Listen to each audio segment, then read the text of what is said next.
The wreckage where the Key Bridge once stood is almost complete. That's right. Another big milestone today. The Dali was removed from the channel. WMER2 News' Elizabeth Worthington joins us now for an update on the progress and what's next. Yeah, Kelly and Jamie, in a process that took more than 18 hours and had crews working through the middle of the night, the Dali was buoyant just before 7 o'clock this morning.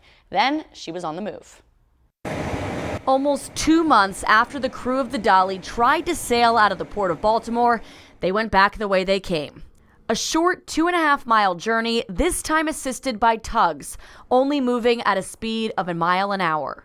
The ship is now sitting in the Seagirt Marine Terminal, and for the first time in 55 days is no longer blocking the Fort McHenry Channel.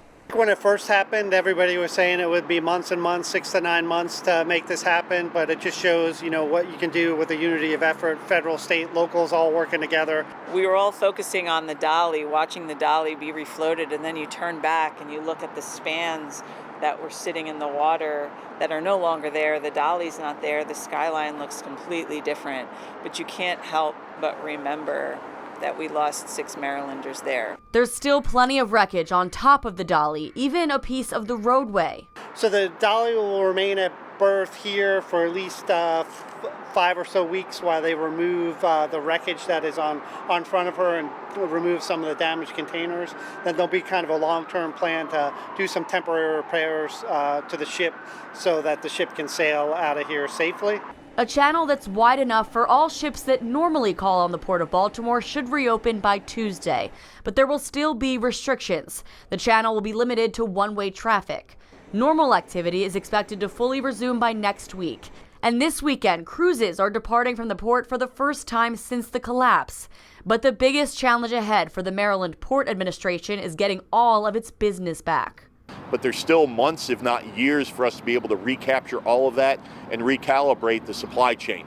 We've seen how successful it can be and how flexible that it can be. We've seen that cargo go to other ports.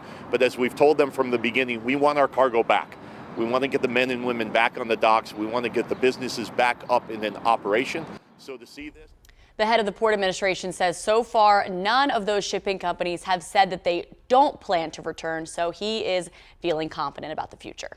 So, and this is not it. There's still work to do to clean up. Yeah, there's still a huge piece of the bridge that was resting across the Dali that they still need to remove, and there's still a bunch of steel that's stuck in the mud line, so they still have a little bit of ways to go. But I'll tell you that the Incident Command headquarters is really thinning out. We've seen a lot of people leave in the last few days and week, and then tomorrow I think they're packing up and getting out of there because the cruises are coming. They're working out of the cruise terminal and the cruises are coming back, so they need to leave.